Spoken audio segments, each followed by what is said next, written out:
Now this is the account of how the olden times began, and of the era that in the annals the golden era by name was known, and how from Nibiru to earth the missions went the gold to obtain. The escape of Alalu from Nibiru was its beginning. With great understanding was Alalu endowed, much knowledge he by learning acquired. By his forefather Anshargal of the heavens and the circuits much knowledge was amassed. By Enshar was knowledge greatly augmented. Of that Alalu made much learning. With the sages he discoursed, savants and commanders he consulted. Thus was knowledge of the beginning ascertained. Thus did Alalu this knowledge possess. The gold in the hammer bracelet was the confirmation. The gold in the hammer bracelet, of gold in Tiamat's upper half, was the indication. At the planet of gold Alalu victoriously arrived, his chariot with a thunder crashing. With a beam he scanned the place, his whereabouts to discover. His chariot on dry land descended. At the edge of extended marshes it landed. He put on an eagle's helmet, he put on a fish's suit. The chariot's hatch he opened. At the open hatch he stopped to wonder. Dark-hued was the ground, blue-white were the skies. No sound there was no one to bid him welcome. Alone on an alien planet he stood, perchance from Nibiru forever exiled. To the ground himself he lowered. On the dark-hued soil he stepped. There were hills in the distance, nearby much vegetation there was. Ahead of him there were marshes. Into the marsh he stepped. By the water's coolness he shuddered. Back to dry ground he stepped. Alone on an alien planet he stood. With thoughts he was possessed, of spouse and offspring, with longing he remembered. Was he forever from Nibiru exiled? Of that again and again he wondered. To the chariot he soon returned, with food and drink to be sustained. Then deep sleep him overcame, a powerful slumber. How long he slept he could not remember. What awakened him he could not tell. A brightness there was outside, a brilliance on Nibiru unseen.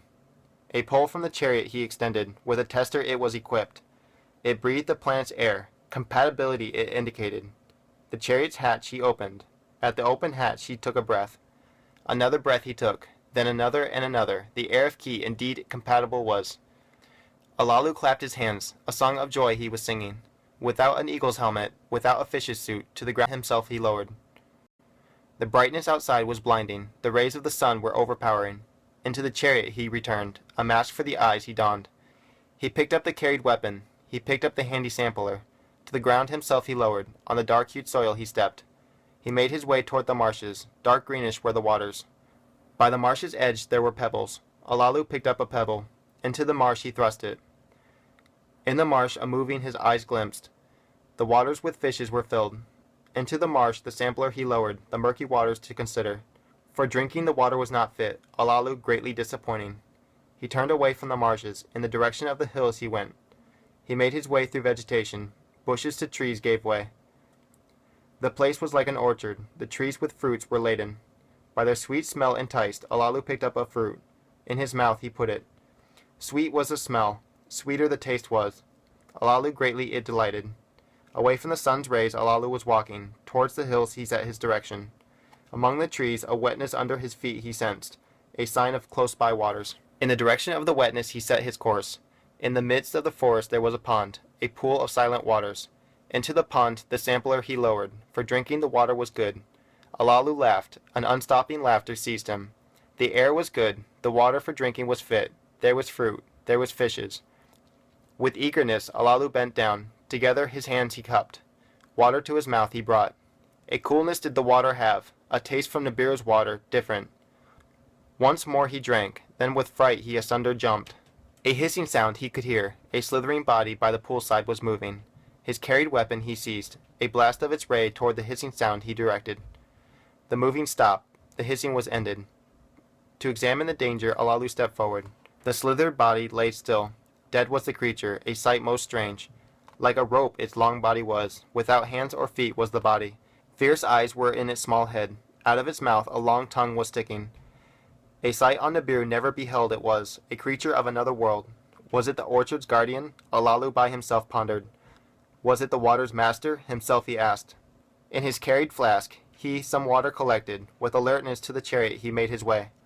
The sweet fruits he also picked. To the chariot he set his course. The brightness of the sun's rays was greatly diminished. Darkness it was as the chariot he reached. The shortness of the day Alalu pondered. Its shortness him amazed. From the direction of the marshes a cool lightness on the horizon was rising. A white-hued ball in the heavens was quickly rising. Kingu, the earth's companion, he now beheld. What in the accounts of the beginning his eyes the truth could now see. The planets and their circuits, the hammered bracelet, Ki, the earth, Kingu, its moon, all created were, all by names were called. In his heart Alalu knew one more truth a beholding needed. The gold, the means of salvation to be found was needed. If truth be in the beginning tales, if by the waters the golden veins of Tiamat were washed, in the waters of Ki, its cut off half, gold must be found. With hands unsteady, Alalu the tester from the chariot's pole dismantled. With trembling hands the fish's suit he donned, the fast arriving daylight eagerly awaiting. At daybreak the chariot he exited, to the marshes he quickly stepped. Into deeper waters he waded. The tester in the waters he inserted. Its illuminated face he eagerly watched. In his chest his heart was pounding. The water's contents was the tester indicating, by symbols and numbers its finding disclosing. Then Alalu's heartbeat stopped. There is gold in the waters, the tester was telling. Unsteady on his legs, Alalu stepped forward. Deeper into the marshes he made his way. Again he the tester into the waters inserted. Again the tester, gold announced. A cry of triumph from Alalu's throat emanated. Nibiru's fate in his hands now was. Back to the chariot he made his way. The fish's suit off he took. The commander's seat he occupied. The tablets of destinies that knows all circuits he enlivened. To Nibiru's circuit to find the direction. The speaker of words he stirred up. Toward Nibiru the words to carry. Then to Nibiru words he uttered. Thus he was saying. The words of the great Alalu to Anu on Nibiru are directed. On another world I am. The gold of salvation I have found. The fate of Nibiru is in my hands. To my conditions you must give heed.